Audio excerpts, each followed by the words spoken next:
Welcome to the T Simple Podcast. We focus on providing simple solutions in the classroom. That was a little informal introduction, but it's well worth it because I got a sister that deserves all of it. Not only a sister, Thank you. Hudson. She is a graduate of Spelman College. She turned to educator. She went to become an educator for Teach for America. And then she decided to become a lawyer where she, what was your specific law specialty? So like what was your corporate law? Yeah, so I did mostly corporate law. Yeah. excellent. Before I got out of there. Well, she got out of there, right? You're just, I'm gonna learn this, past that. I'm gonna learn this, past that, and then she went overseas where she was a assistant principal of a school in China. While abroad, Faye continued to develop her body of research around the development and retention of talented educators. That is super needed, especially with the retention. This led Faye to become the founder, boss lady, executive director of Strong Academy. The academy provides competitive academics experience for students residing in the southwest of Atlanta. So they're learning not only, school, but they're learning Mandarin, they're learning all different languages. And I'm assuming that they have a Black male teacher teaching them Chinese, and it's just a beautiful experience. I wish I went to that school. The academy puts students in grades pre through K5, with the tools necessary to compete in the global society. Absolutely. It's an international world now. It's not just about competing with the States, it's about competing with the different countries. As we know, United States is in a certain rank percentile as it relates to education. So we have a lot of work to do, and you're definitely being a part of it. She's not only had success through Mandarin language immersion programs, but she loves STEAM, and I'm a STEM teacher. You put that little A in there, I'm just a whole nother person. I love arts. I love it. But you did a quick little side, and you started your own business, right? In Atlanta, where she hires young Black women and she teaches them how to is elastician. You know what? I like that. I feel like I need a lastician. I like that. So no, it's an esthetician. So an esthetician is a professional, a beauty professional in the sense of facials, makeup, lashes, waxing. It will be called an esthetician. Beautiful. Well, whatever it is, you're providing opportunities. Through these efforts, Faith has provided employment, career investment for women in the beauty community. In 2020, Faith opened the Hudson Academy of Aesthetics. Did I say that correctly? Yes, the Hudson Academy of Aesthetics. Yes, which is a state of Georgia licensed esthetician school. As a small business owner, esthetician school. Beautiful. She's just trying to help. I appreciate you. I had to give you a bio justice. Welcome to the T Simple Podcast, Miss Faye. Thank you. I'm happy to be here. Absolutely. Happy to jump into it. We got a lot to talk about. Yeah, we got a lot to talk about, but I'm just super, super excited to have you on the podcast. On the podcast, we want to learn about the gems from people like you. You're just a Renaissance lady. You're this, you're that. You can't put you in a box, right? Like Kanye said, you can't put me in a box. You're breaking out the box and you breaking all the rules. Put me in a box. I feel him on that. Like, honestly, I really do. Like, just because you have a law degree doesn't mean you have to work at a firm. You don't. Absolutely. So let's get into it. So let's get into the teacher tip of the week. Again, I believe if teachers listen to this podcast, at least if I have 30 episodes, a tip of episode, you hear 30 tips, that might keep you in the classroom. That might change your view. That might actually be like, okay, maybe I was thinking about it this wrong way. Equity, teachers, equity. When we teach, we have to teach through an equity lens versus equality. You'll find that we focus so much on equality, we think that equity is just something that we can easily forget. I'll give you an example. Yeah. So when the pandemic started, right? everybody got laptops, right? Everybody donated laptops. You know, a kid that didn't have a laptop before the pandemic, they got a well-working laptop that they can go on the internet, surf, do their research, and, you know, compete in this digital divide that is present. Yeah, digital divide. Right. But because we don't think through an equity lens, we didn't realize that computer literacy isn't the same all across boards. That laptop that you gave that kid was probably the only laptop in that house, maybe. And maybe the kid was the only person that could really know how to use it. So understanding that we have to teach through an equity lens. Instead of just giving what we think they need, we have to really give our kids what they need. If a kid is a spatial learner, give them the pictures. If a kid is kinesthetic, let them move around. But as the social sciences teachers, we have to teach through equity. Yeah, I agree. Yeah, absolutely. I appreciate it. Thank you. I figured you would. So what about you? What's a tip? Yeah. So my teaching tip for teachers, build meaningful relationships with your parents in your classroom. I think that totally changes the dynamic for the school year. It helps you to better understand that child. It helps you to better understand how to serve that child and what they need if you understand their family dynamics.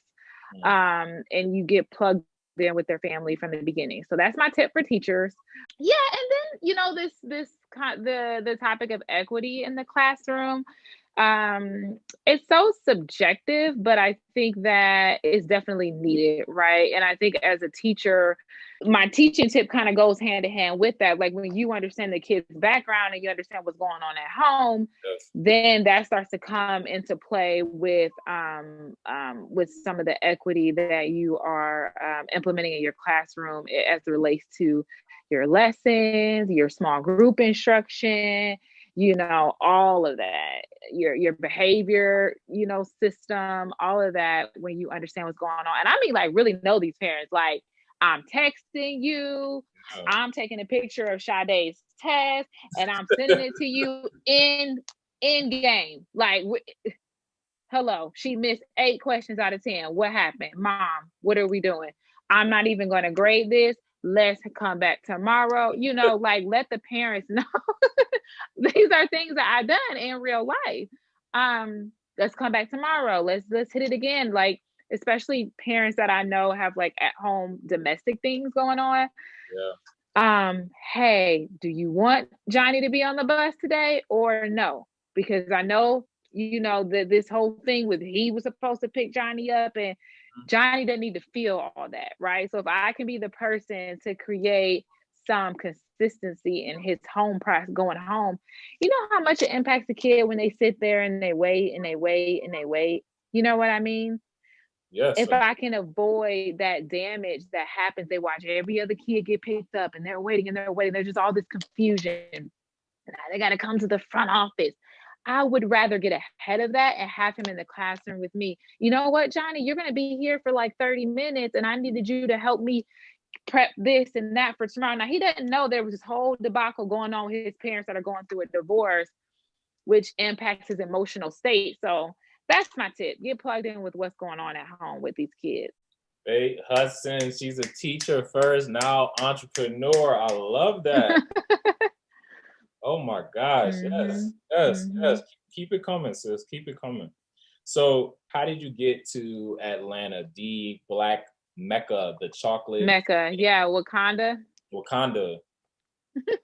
Atlanta. Ohio. I'm from Ohio, Shaker Heights, Ohio. Grew up, high school, everything, preschool, Shaker Heights, and then I moved to Atlanta to attend Spelman College. So that's and I've been here ever since. Law school, as an attorney, as a business owner. So Atlanta really is home. You know, like Ohio is my roots. You know, my family's there, but like Atlanta, I became an adult here. You know, so yeah, Atlanta definitely has my heart for sure. Describe that first feeling you felt when you got off that plane or got off that bus or got out that car and you just saw, you know, Atlanta, Georgia, and then that humidity hit you. You know what I'm saying? I know it was hot, and you saw all these people that were just beautiful looking, and they had this twang that was probably similar to Detroit, Ohio, but it was something a little bit different. Describe that feeling. Yeah. Yeah, I mean, it was just kind of like moving to a faster paced city, like coming from Shaker Heights, it's a small suburb, Ohio, Midwest, a little slower, and coming down here and being a part of the Spelman community, I would say, is what really kind of impacted me, because I saw all these powerful Black women, all these powerful Black men, professors, Dr. Tatum, and just all these powerful Black leaders. When I was a student at Spelman, I developed a relationship with Mayor Franklin. And she's a powerful woman, and, just her legacy in the city of Atlanta.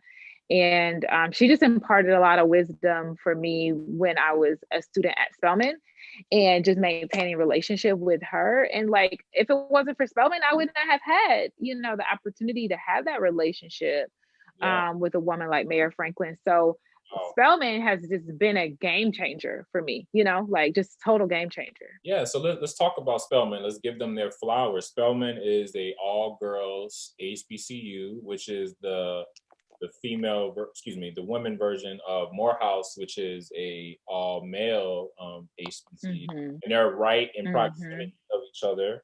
People like Alice Walker, Stacey Abrams, Bernice King, Sean Robinson, all these beautiful, amazing people went to that school. Talk more, what was it like going to Spelman? Yeah. I mean, it's just like you're just around so many prominent thought leaders, Beverly Guy Sheftall, Jelani Cobb. Jelani Cobb is like a CNN, not anchor, but contributor, and we had a lot of other, Jewel Harper, she's an executive at the EPA. She was one of my professors there.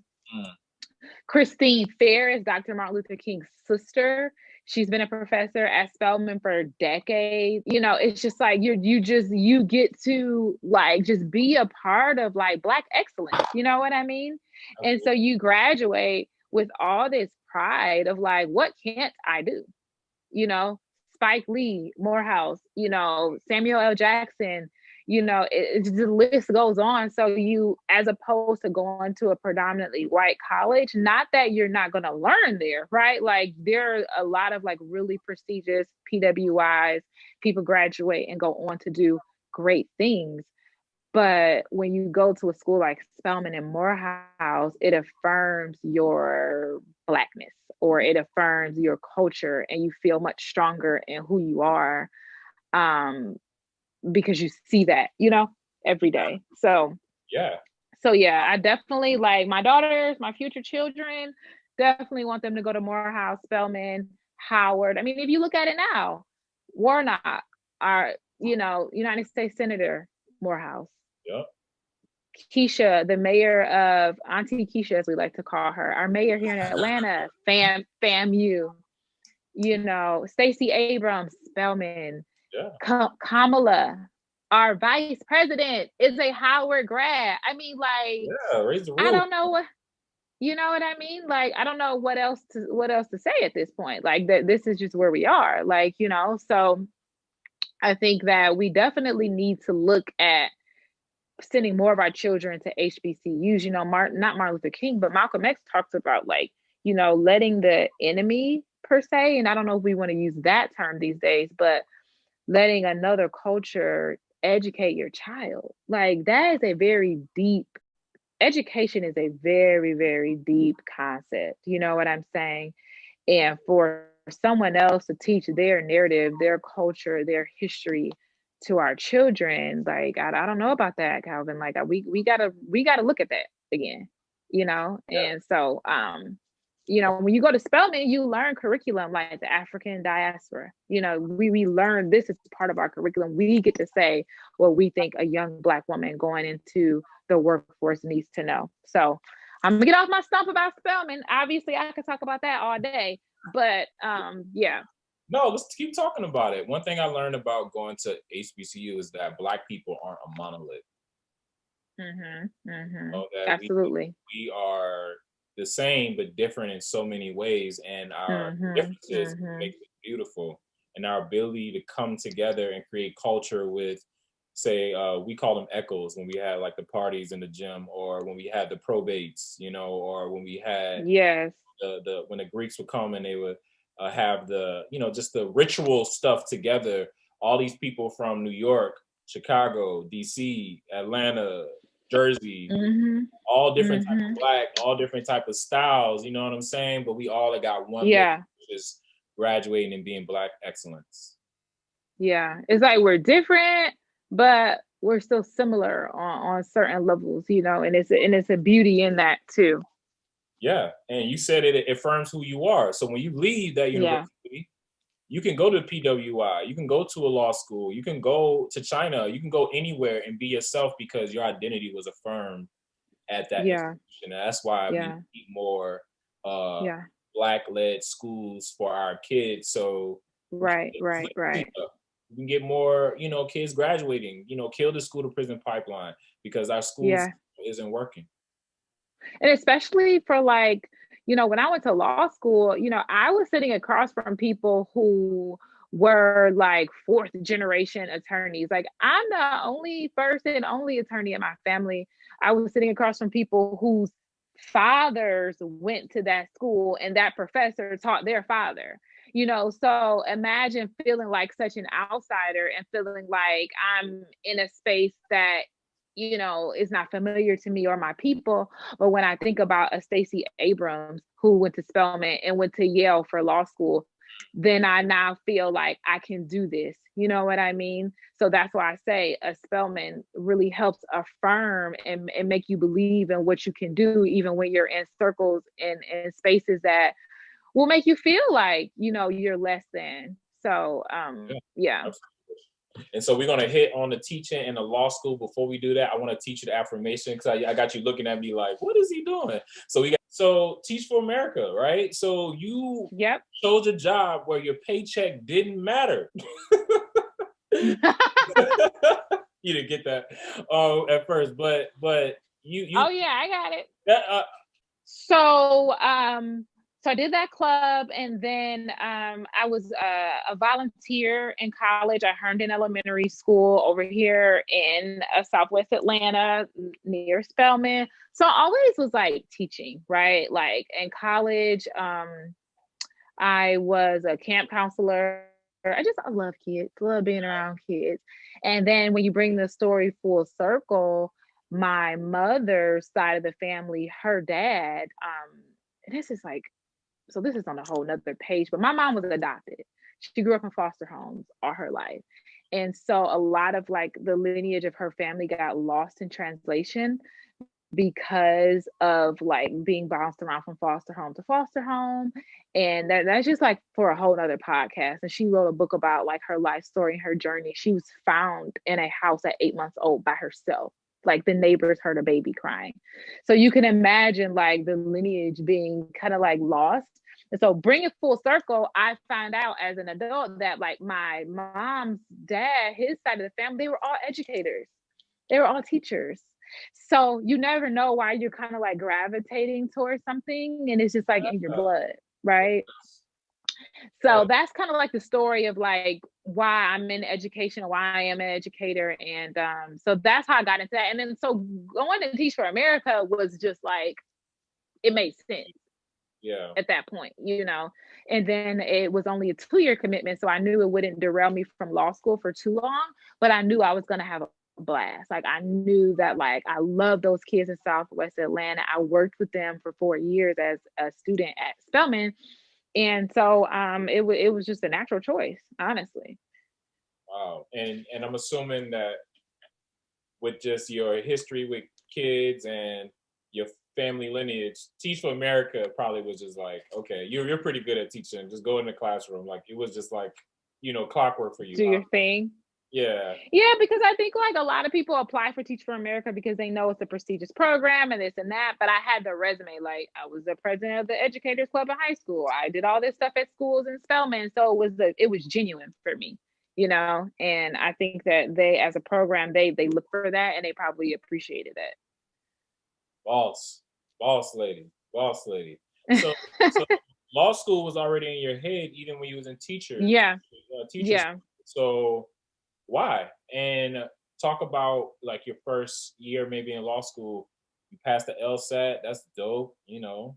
Yeah. Yeah. Oh my goodness. I studied for the LSAT for a year. Like, so as soon as I started teaching, I started studying for the LSAT because it's like a 2-year kind of like cycle, you know, like if you want to stop teaching at the end of those 2 years and go straight into law school, you got to do that whole first year of like taking the test, applications, then you get in, you know what I mean?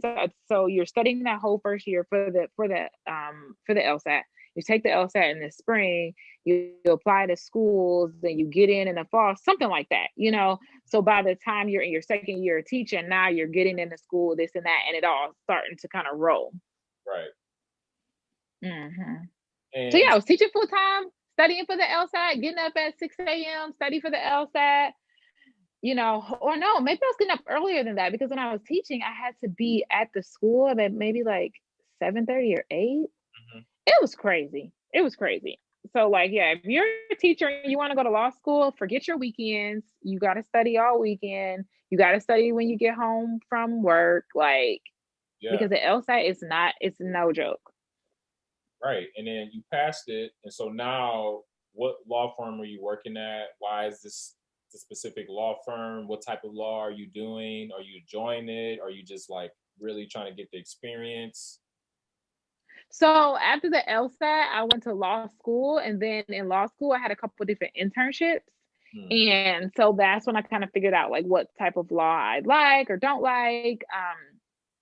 And I kind of figured out I didn't want to practice law at all, to be honest. And so, you know, I went on. So, you know, like, so I went on and after practicing law, I realized like I don't want to be in a law firm. It's not a very warm place for people of color, and especially not for women of color. You know, the memory that sticks out of my head the most is when I was working for a firm that was representing the company that was suing Martin Luther King's family and children.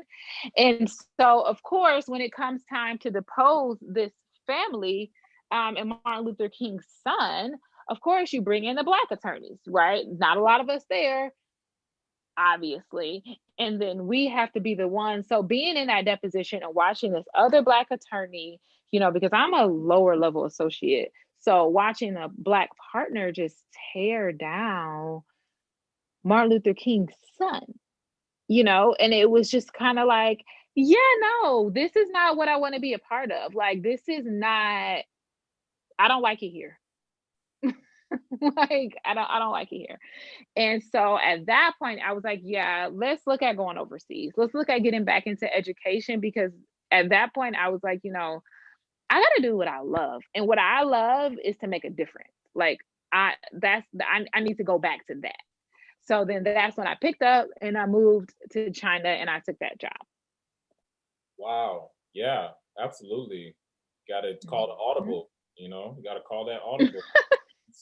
Exactly. I was like, yeah, I'm not doing it. You know? And exactly. And one thing I don't like about law is that you either have a prosecutor or someone that is on the defense. And if you're the prosecutor, even if it's a farce like an election being stolen, you still have to defend that, you know? And it's so I guess just I mean, you have a duty to protect your client, you know, like to represent your client no matter what. So, you know, yeah, I mean, here's the thing. I'm happy that I am an attorney and I'm happy that I went to law school, but I don't necessarily like the practice of law in a corporate, very white, male dominated space. I love reviewing contracts, agreements, writing contracts and agreements. I love the law, you know, like, so, and it's really aided in my journey as a business owner because I always go into every deal, every employee relationship with the legal lens. Like, how does this go left? And if it does, how am I protected? How are all parties protected? And so for that, I'm thankful that my parents made me go to law school, because for a second there, I was going to stay in the classroom and become like a principal. I was, you know, kind of going to do that track. But I'm glad I went on ahead and went to law school and got it out of the way. Wow. Proud of you. Proud of you. So let's talk about China. So you're in China now, you back in education. What's happening? Right. Yeah. So like, oh my goodness, like I learned so much. It was just like, it was like a culture shock, obviously, right? Because a completely homogeneous population, no one there looks like you, no one there, like I would jog in the morning, they take pictures of me every morning, I'm out running, because they've never seen Black people before in life, so I'm sorry? They touch your hair? Oh yes, all the time. They called it sheep's hair. Because obviously over there my hair was in a natural state because I didn't have any, no hairstylist. So it was a lot of twist outs, it was a lot of very natural.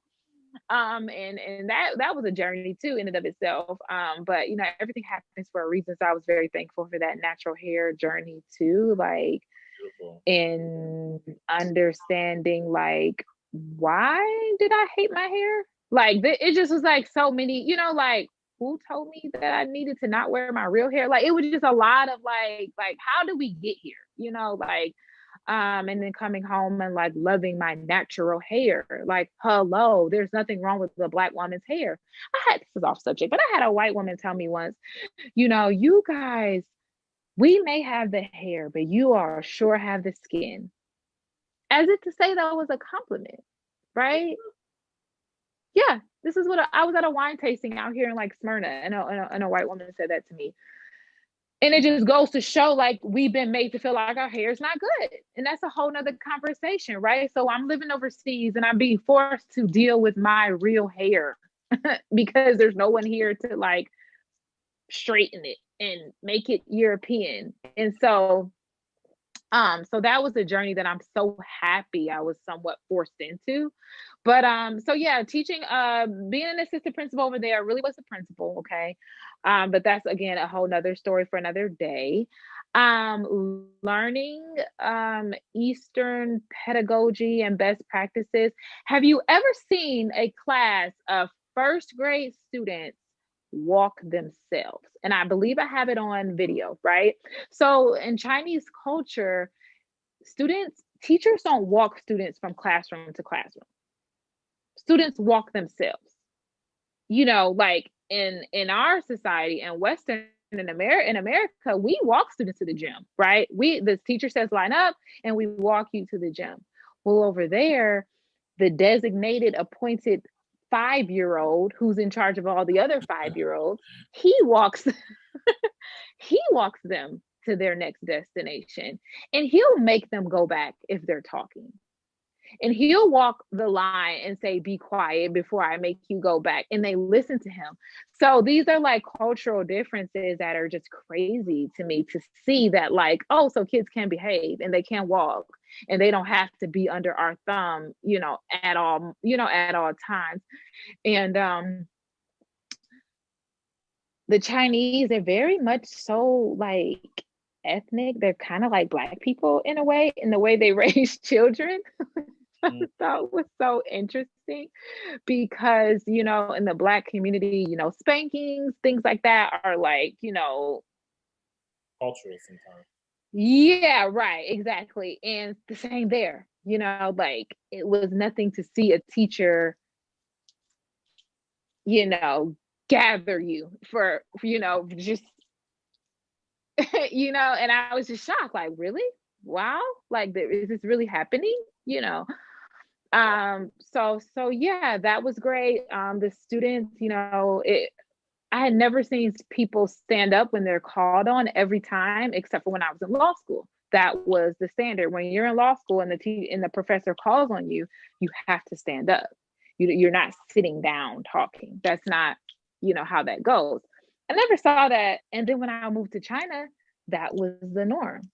So if I called on you, Amy, and you're 5 years old, you stand up to give your answer every time. So it's just this like reverence for school, for your teacher, and this level of respect that I came to enjoy it. So you work for the Department of Education and Civil Rights, and now you have this experience in China.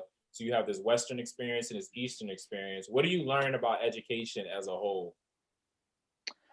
I would say, kind of going back to the same point about like the reverence and respect for like an education as a noun, I guess, like this thing, and just how it's treated over here versus how it's treated over there.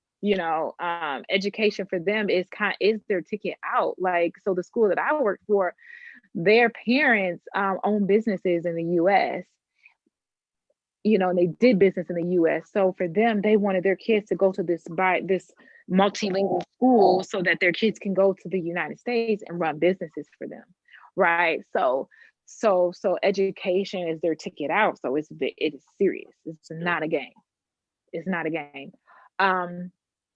So I would say that was something that was a big difference for me. And working for the Office of Civil Rights, it was a lot of like civil rights complaints as it relates to special needs children, whether IEPs are being implemented correctly, the SST process. And when I was a teacher, I was a special education teacher. So coming into the Office for Civil Rights, I kind of had a leg up a little bit because I knew all that lingo because I was a sped teacher, so I knew if an IEP was not being implemented correctly. And then we did some of those salacious fun stuff, for like, not fun, but just like, the Jameis Winston case, where his school was being sued by the family for not protecting the child. And then you had a lot of like sexual, Title IX issues around that. So I got to see that case go on there. So yeah, that was a lot of fun. I learned a lot, I learned a lot. And now you have Strong Academy. Mm-hmm. What's that relation to Atlanta? Yeah, so Chiang, the Strong Academy is the initiative I started when I came back home from China, right? Because coming back home, I was thinking about starting my own school, but I dibbled in that a little bit coming home, but like, it's too much red tape to start a charter school. It's too hard. It is too hard. You have to petition, all these monies, all this red tape. It's too much. And then you can't be creative behind what you want to do for kids. So that's when I said, like, I just want to have my own business, educational services business. So I came home, I started Strong with $140. I bought some bandit signs. I put them in the ground, like me, myself, with my own phone number on it. And like, I was answering like, and of course I had like a small community of families that had just been following me over the years that were like, can you come and meet my baby at the library? I'm like, y'all know I'm a lawyer now. I can't be like tutoring, like it doesn't work like that anymore. Yeah. But there was a need. There was still a need. So that's why I started that business and started off as a summer camp. And it grew into, the summer camp went so well the first year because we're teaching Black and brown children Mandarin Chinese. Yeah. We're teaching them STEM and STEAM. They're learning piano and different things like that over the summer. And so the schools learned about what I was doing. And so I started to get calls to like replicate my program in an after school format. And so I got some contracts with schools, started doing after school programs. Then the summer camp like more than doubled the next year and just kept growing.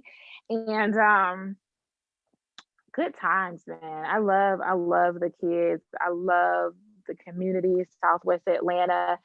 Seeing Black and brown children in a full-blown Mandarin Chinese language immersion class where they're only allowed to use Mandarin, right? Because you got to think, year over year, my kids are getting better. They're getting stronger.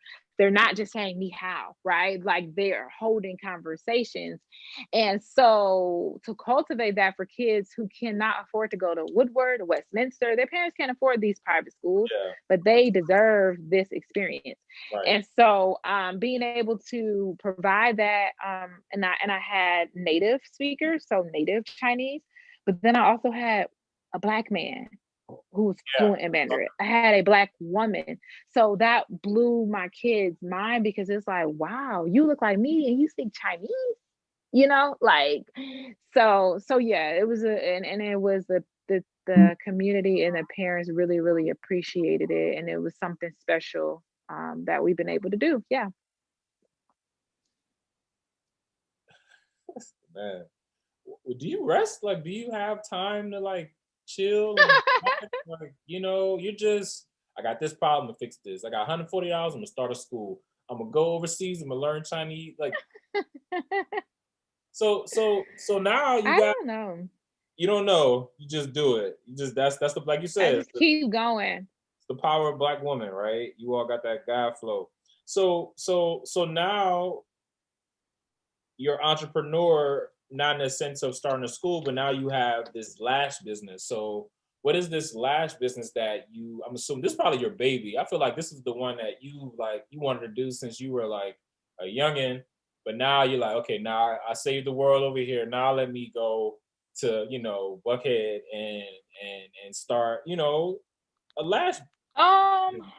No, well, no, the lash business was like, I'm an entrepreneur. Like, that's another thing. Like, I used to sell purses out of my dorm room when I was at Spelman.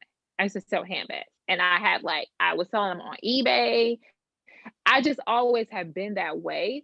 So, with the lash life, I had cut my teeth as an entrepreneur. So I always tell entrepreneurs this, like, your first business should be something that you know well, because you don't need to be learning how to be an entrepreneur and learning a content area at the same time. That's too much, right? So in my first business, I know teaching and learning like the back of my hand. Like, when I was a teacher, I had the best scores in the building. My kids grew 2 and 3 years in 1 year. Like, that's just my safe space. Like, I know that.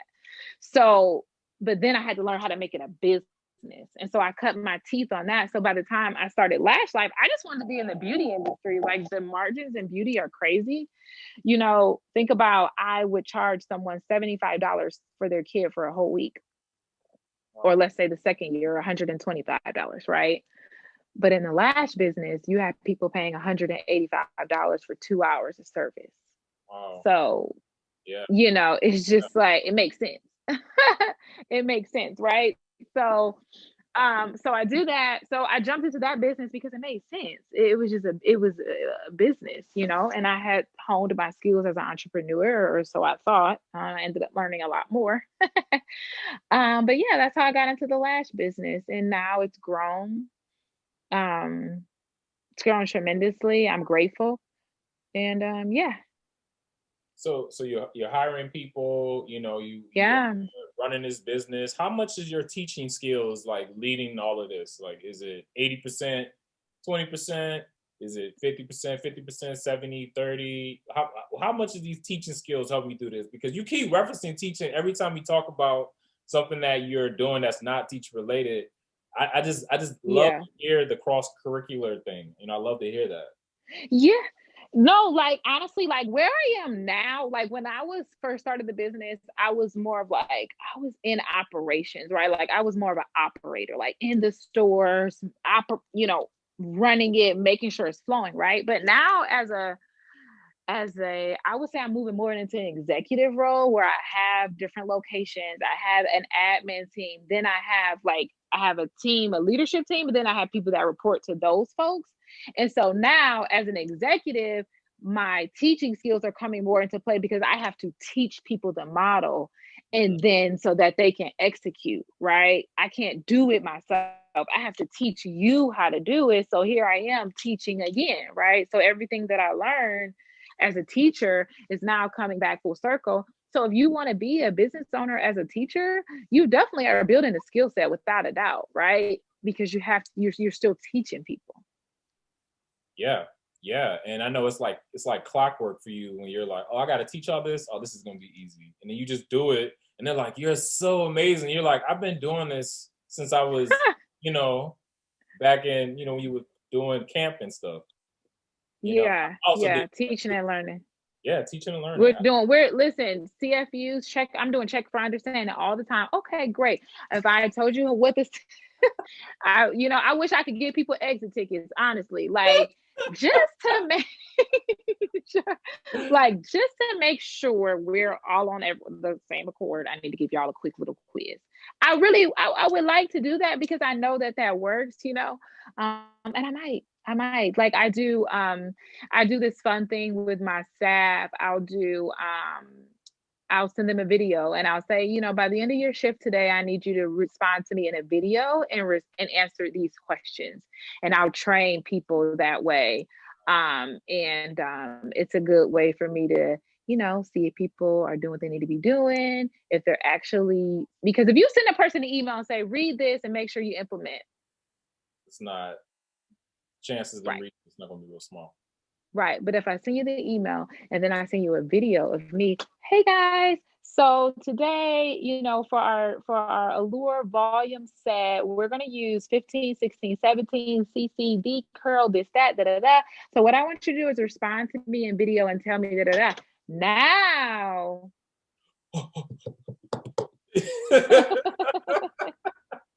Yeah, you got now your level of understanding is going at a deeper level now. So yeah. I got my sister Faith Hudson, educator turned entrepreneur. She's an edupreneur. Faith, what is road to 30? I love these quotables you have. You like them? Said a lash esthetician, an edupreneur. I'm trying to before I get this last question, how you feeling? How you feeling? Your question's good? You good? You having fun? Yes, I'm having a blast. I do have more meetings and everything, but yep, this is my last question. Okay. Good deal. I have Yeah, go ahead. Yep. No, you go ahead. Okay, cool. So what's the road to 31? Yeah, so the Road to 31 is the book that I'm writing. And it's about my 31 power principles to generating $1 million in revenue. And it is it's a story of my journey in a sense of like, you know, just nuggets along the way of like, for instance, when I decided to get into the lash business and I saw a location that I really, really wanted. There was another lash bar, like 8-minute walk, maybe. And but I knew this was the right location for me based on like all the other places we have seen, the research that I did, and I went on ahead and took it. Right. Fast forward 2 years later, that person's lash bar is now closed. Right. That's first of all, and not that I'm celebrating that at all. Yeah. But it's like, what if I had decided not to do my thing because they were there, right? That's number one. And then number two, this woman now comes to ask me for a job. You know, so it's just like, and I just tell that story to say like, you know, do your research. And if you are a spiritual person, pray about it and move forward with what it is that you know that you need to be doing, right? Because what if I had took that as a sign, like, oh, I shouldn't do it. And, you know, you just got to kind of operate with blinders on. And so the 31 power principles are really like, it's really more of like an ethos book of like what it takes to generate $1 million in revenue. You know what I mean? It's not like a consulting guide of like a business model, but it's kind of like, you know, principles and ethos of like what it takes to get there. And that's the simplicity, y'all. I got my sister Faith Hudson dropping the gem, educator turned entrepreneur. I appreciate your time. Anything you want people to get from this podcast?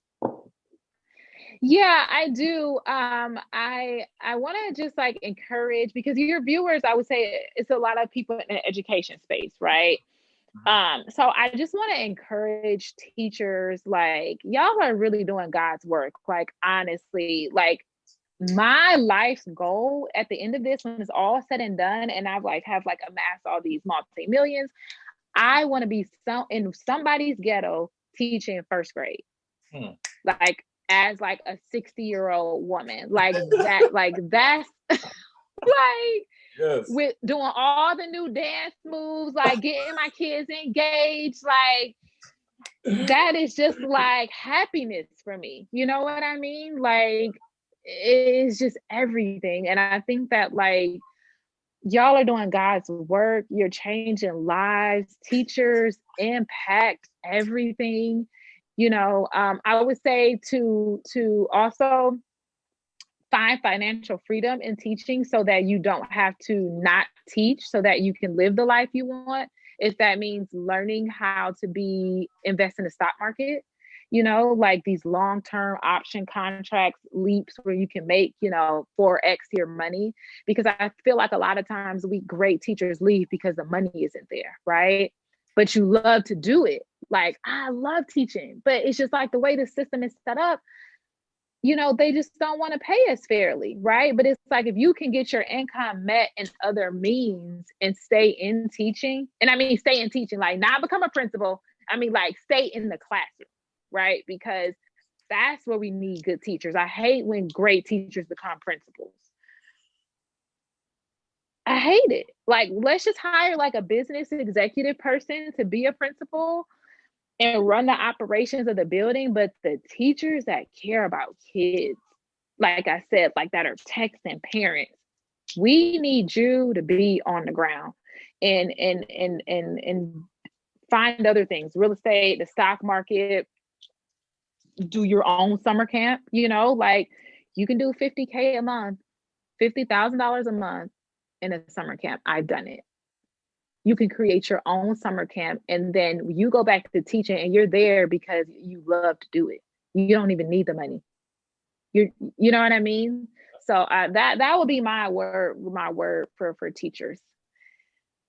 And that's simplicity, y'all. Faith Hudson coming in with the gems. I appreciate you so much. I called you a sister because I felt like we just had the same mindset, and you said a lot of stuff that I always say. Thank you so much for all your service and everything, and peace out, y'all.